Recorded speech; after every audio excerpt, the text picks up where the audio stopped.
But I mean, that was the first sheep I looked at. So I was like, oh, he's big. He's, is that the one? You must like be saying your prayers and going to church. I don't know what you're doing. Whatever you're doing, I got to figure it out.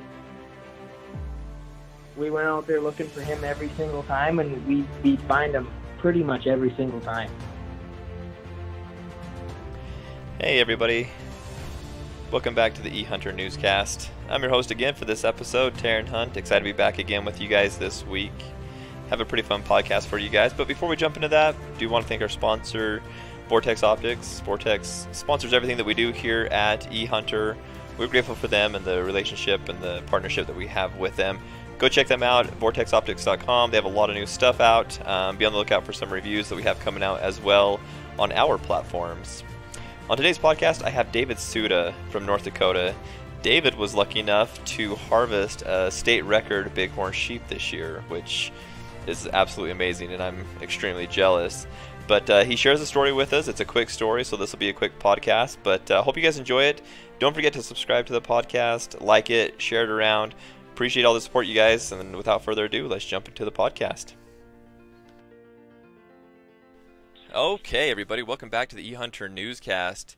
I got a special guest on the call today. If you guys have been on eHunter, we post a lot of articles on, well, not a lot of articles because this doesn't happen very often, but when a record happens in a state, we usually try to post an article and talk a little bit about it and kind of share the story somewhat. We don't do it justice on our articles, and so I'm excited to do these podcasts where I get to actually talk about state records that happen. And super stoked about this one because, you hear stories of, mule deer state records and elk state records, which are really cool. But kind of a lot of our ideal hunts is a bighorn sheep. And so today we got a really special guest. His name's David Suda from North Dakota. And he's blessed. We were just talking. I said he was blessed for what he was able to do there in North Dakota. But before we get into that, David, welcome to the call, man. Hey, thank you. Very glad to be here. Well, I'm stoked. Like I said, I'm stoked to have you, man. I love seeing the pictures of your ram, and I'm excited to get into the story of it. Before we do that, though, would you mind just sharing a quick introduction? Tell us a little bit about who you are, what you do there in North Dakota, things like that. So I'm David Suda. I'm a sales rep for Wilbur Ellis, and I also help out on family farms. And I live 6 miles from Canada in northeastern North Dakota in a little town called Walhalla. And I grew up hunting and fishing. Not a whole lot of people in my family hunt, so I kind of just picked it up on my own. So pretty much been self-taught on the way up, and really got into big game when I was a young, probably 13, 14 years old. And that's kind of where the passion started, and it's just continued to grow since. So. Oh, that's. And it's turned into a pretty big thing now. It kind of takes over your life, doesn't it? Oh, completely. It's all I think about. That's what my wife always gives me crap because I have a lot of hobbies. I like to play golf and do some of these other things. But I mean, at the end of the day, hunting is my life. It's what I do, and it just kind of consumes us. Oh, definitely. So if you're that close to Canada, have you? I'm already going to take us down a rabbit hole. Sorry, David, but do you hunt in Canada at all? No, I actually do not. I moved up here last summer, and so I'm right in the Pembina Gorge, so I'm pretty big into whitetail hunting and then helping out elk hunting in this area. So usually I'm pretty busy and haven't got into the Canadian side of hunting yet, but I used to farm full time, and I recently took a different career path, so I've never really had a full fall to really go and hunt out of state and do lots of stuff like that.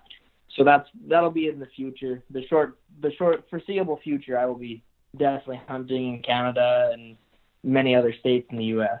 That's one of my goals. So I want to get to Canada. I want to get to Alaska. In fact, a couple of buddies of mine right now are looking at doing an Alaska caribou hunt. But I'd love to hunt in Canada. I think that would be awesome. And hey, if I ever make it up to North Dakota, it sounds like I'm talking to the guy that can help me out with elk and whitetail, huh? Yeah, the elk tag's a once-in-a-lifetime resident tag, so it's next to impossible to get. But if you're fortunate enough to get a deer tag, that's right in my spread house here. That's What, that's what I know is whitetails and elk. what does it take to get a whitetail tag there for non-residents? For archery, it's over the counter, but Oh, for rifle tag, I think there's like one or two non-resident tags a year for this oh, unit in particular. okay. So next to him, it takes me 7 years to get a tag as a resident. Wow. Gosh. Yeah, so this year, along with my sheep tag, I drew a mule deer tag, and that's the first tag I've had since I was a youth hunter when I was 14 years old. Oh my gosh. So, what was the last big game animal you harvested before this ram? I whitetails with my bow. I Okay. bow hunt pretty hard, but I haven't had a rifle tag since I was a youth hunter when I was Gotcha. 14. Okay, gotcha. Wow, that is crazy. I don't know. I guess I hunt everything, but I prefer archery over rifle as well. It's just I think it's funner. But so Yeah, I do too. I'm gonna have to do that at some point. Come up there and hunt some whitetail with my bow. I think that would be a blast. It's a lot of fun. It's tough, but it's fun. Now that's hunting right there. And that's the thing. You can come if you don't come Yeah, home with anything, even if it's tough. I mean, it's still fun to get out and just pursue the animals. yeah, definitely. Well, Dave, let's jump into kind of what everybody's here for, and everybody wants to hear about. I told you before we started recording, I've had a lot of people ask me questions about this and being pretty excited about hearing the story because, I mean, we touched a little bit about it in our article, and there's been other articles. In fact, a couple places, or at least I know one place there in North Dakota, put out a pretty sweet article about it. But I got a lot of people really interested in hearing this story. So, just kind of tell us what did you do this last year? So it pretty much started in the early fall. I was actually talking to my best friend slash hunting buddy on the phone one night when I was driving home, and he knew that they were going to be pulling sheep tags soon, and he asked me what I would do if I ever got a phone call that I drew a bighorn sheep tag. And I was like, it'll never happen. I don't believe that. And then he goes, well, what would you do? I was like, well, I'd first say they're lying because it's probably you pulling a prank on me, and I would never believe it. And the very next night, I get a phone call from Brett Weedman telling me that I drew a bighorn sheep tag. And I was like, you're lying. This is a joke. And he stayed on the phone with me for a while, and he kept telling me, no, I'm Brett Weedman. I'm the bighorn sheep biologist in North Dakota, and you drew a bighorn sheep tag. And then I was kind of just went into shock. I was in shock for probably 2 weeks about it. I couldn't believe it. Oh my And gosh. and then the word kind of started getting out that I had a sheep tag, and the first person I called was my buddy that I had been talking to the night before, and he lives out in western North Dakota, and his roommate is another good buddy of mine, Ryan, and we talked every day and kind of started getting a game plan going, and they knew of a big sheep that lived out there in my unit. They knew of a big sheep, and they kind of had some ins for me. And I just went out there and started talking to landowners. And the very first night of sheep scouting, the first sheep I looked through my spotting scope and looked at was the sheep I ended up shooting. Wow. We found him on our first night of scouting. But So from that point on, we went out there looking for him every single time, and we'd find him pretty much every single time. that's what I was gonna say. So it was pretty easy to find this guy when you went out then. Well, it normally it doesn't go like that, but he was hard to spot. We were looking at him from probably, a mile to a mile and a half away. He was on private land, and we were looking at him from state land. So I mean, we were a good jaunt away from him, but we were able to find him, and he was pretty consistent in where he would stick around to. So what was your first thought And when you first saw him? What did you first think? he's really big. I mean, he was substantially bigger than anything else we saw. But I mean, that was the first sheep I looked at. So I was like, oh, he's big. Is that the one? We kept hearing about this one sheep that was just bigger than everything else, and we just wanted to confirm that it was him. And we would go around, look at sheep in other spots, and look at different groups of ewes and different rams, and you could just tell he was substantially bigger than anything else we saw. He carried his mass so much further down on his curls, and he was just big. When he would step out, you could just tell he was a stud. Jeez, how many times did And you go see him he before did the everything hunts? out of body. Oh, sorry. What's that? Um, so I started scouting 6 weeks before. I would go out there Okay. every week for 4 or 5 days. I probably had 25 days of scouting in at least. Wow. Okay. So you And, put in the work. and then, yeah, and then the whole week before season, I was out scouting. And that weekend before, on that Sunday, we had saw him. I went home for the week, came back for 8 days to scout the 8 days or the 7 days before season. And for the first time, we didn't find him for more than one day. Like before that, we'd only not seen him like 1 or 2 times. Hmm. And then we went out and we couldn't find him for 3 days. He was just gone. We looked everywhere, we couldn't find him. And he ended up moving about 3-4 miles away as a crow flies to another ranch where I also had permission to hunt. And we were just driving, kind of stressing out. I was getting really worried that I couldn't find him. And luckily we look over and he's just feeding in a little flat at the bottom of a butte right along the river. I mean, he was in plain sight, just sitting there feeding with a whole group of ewes.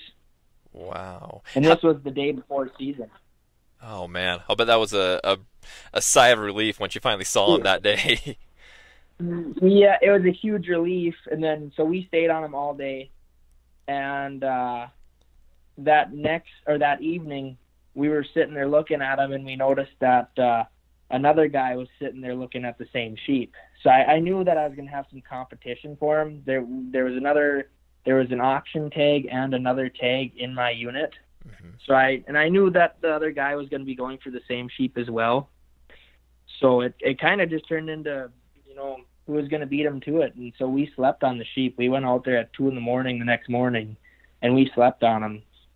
Woke up about an hour before legal shooting and started hiking into where we last saw him. And legal shooting opened up, and in about 30 minutes, I had looked at 2 different sheep through my scope, and the first one wasn't him, and the second one was him. Wow. How far away was he when you first saw him? 350 yards. It was about 10 seconds after I saw him, and I shot him. Wow. Man, it was quick. We knew what we were going. Our plan worked out. We had a big plan going about everything and how we were going to go about it, and where we thought the sheep would be is exactly where he was.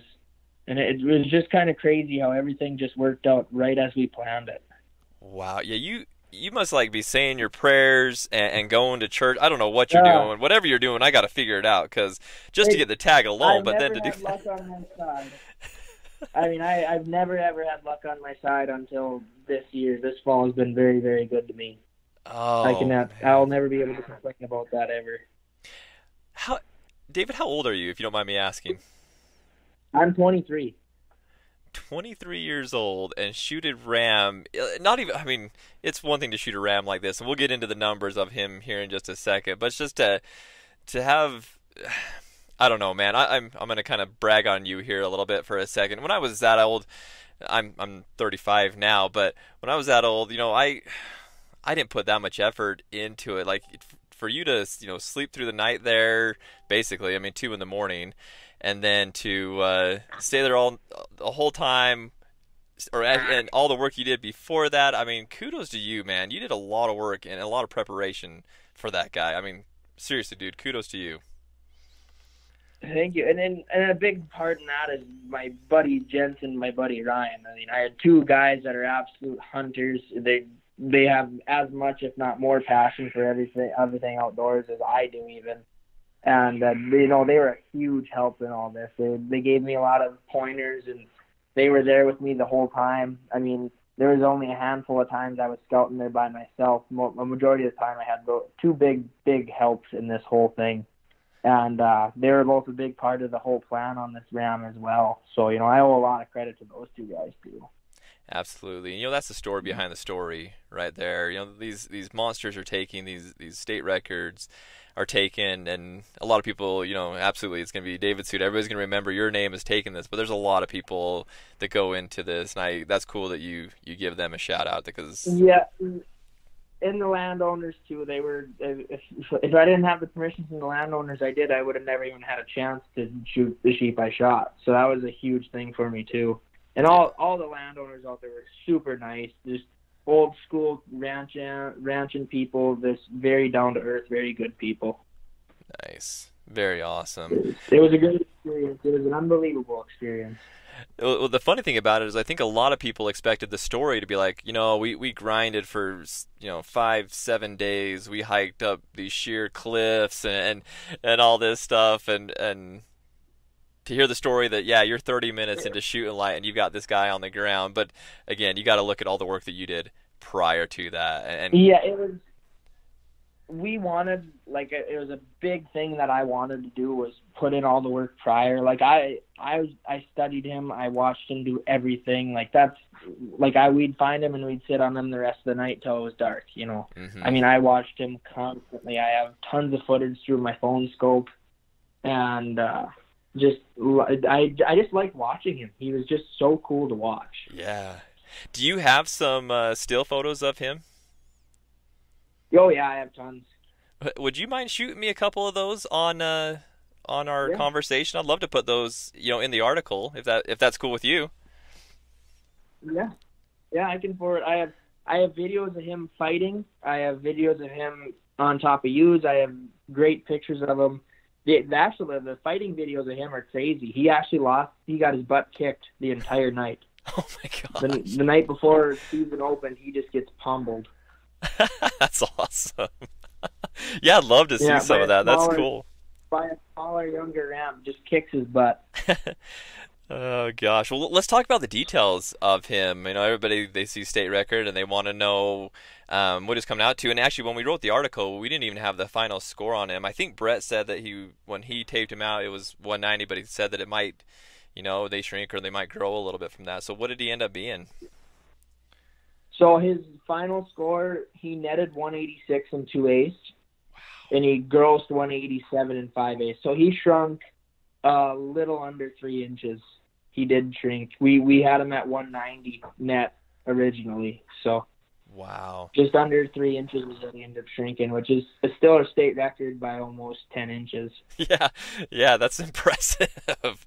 Wow. Yeah. Man, that is. No, there was a lot of cool things about him. He had the largest mass measurement ever in North Dakota, and he also had the longest horn ever in North Dakota. So he had a lot of things about him that were really unique, and just an overall really cool ram. And he was actually broke off on the one side, right? Yeah, he broomed off his right side. Gotcha. Man. And he lost probably 4.5 inches on that side, 5 inches maybe. Mm-hmm. And then that made all of his mass measurements larger on the side he broomed off. So then he had more deductions on his score for his mass. Oh, gotcha. His right horn that was shorter was a little heavier all the way through. Oh man, that's wild. Yeah, it was pretty crazy. I'm actually looking at a picture of him right now, and yeah, that's wild. Such a beast. So what's the story now? What's your plan with him now? What are you going to do now that you got him on the ground? You got him scored. You're in the record books. What's your plan for him? I don't have a plan for him. He's going to go to the World Sheep Foundation banquet in May, and then from there he's either going to go to my house or my cabin. Nice. Nice. I can't let him out of my sight. I want to look at him for a long time. The reason I ask that is because for that reason, a lot of foundations, a lot of big groups start reaching out to these state record folks saying, hey, would love to have him featured in our building or whatever. So I'm glad to hear that he's going to stay home. Yeah, I haven't had a ton of people reach out about having him, and I'm not completely closed off to it, but it just means so much to me. I mean, I've said for years that my ultimate dream hunt is to shoot a bighorn sheep, and at that point in my time, I didn't care where, and let alone did I think at 22 I would draw the tag and shoot my dream hunt when I'm 22 years old. Yeah, I just couldn't believe it.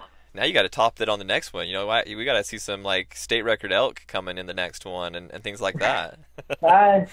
I'd love to. I have to decide if I'm going to go for the sheep slam now or if I'm going to just take a couple of years off and just live on the high life of this hunt, or I don't know what I'm going to do yet. Well, I won't tell you what to do, but I would go with the latter on that, man. I'd love to just, if I shot something like that, I'd love to just sit back and enjoy. I mean, that's such a cool thing. I mean, congratulations, buddy. Yeah, That's awesome. Yeah, thank you. Thank you. I still can't believe it. Yeah, you probably have to wake up and pinch yourself every day to realize that life is this really happened. Yeah, and I still sometimes don't even believe that I drew the tag. Yeah. And the hunt's been long done with now, so. So crazy. So crazy. Like I said, man, you must be doing something right. You're living right. To just get the tag alone is a feat, but then to have the situation that you had to come home with that ram, I mean, and for those that are listening, guys, you can go check out. We have a picture up on our site of his ram. You can check him out on Instagram, and David, I'll have you give those all of your handles here in just a second. But if you guys haven't seen this ram, those of you that are listening to the podcast, go check him out. He's a brute. He's something that we all aspire to. I just want to hunt bighorns someday, but to shoot something like that is pretty impressive. So again, David, congratulations. So cool. Thank you. Yeah, I still can't believe it. Yeah. Well, David, before I let you go, let's where can people find pictures of this? Where can they find you to ask questions? I can take any questions, or if you want to see pictures on just my Instagram. My Instagram is just David Suda 12. It's really easy. Okay, and that's Suda. It's SUDA, right? Yep. Okay. I think that's where I found David, as far as to communicate, and he's got some great pictures up there of the ram. I mean, it's cool. It's really cool. So, David, I appreciate you taking a little bit of time to chat with me today. Like I said, there's a lot of people that are excited to hear this story, albeit that the actual day of was 30 minutes and not a lot to talk about there, but still a cool situation, and we're very proud of you and think it's cool. So, congratulations, buddy. Thank you very much. All right, man. Well, I'll let you go. You have a great day, okay? You too. All right, guys, thanks for listening to the podcast, and thanks to David for joining me and telling us the story about his awesome ram. Again, if you guys haven't seen it, go on Instagram or onto our website, and you can see pictures of that amazing ram. So be on the lookout for more podcasts to come in the future, and thanks, guys. Appreciate all your support. See ya.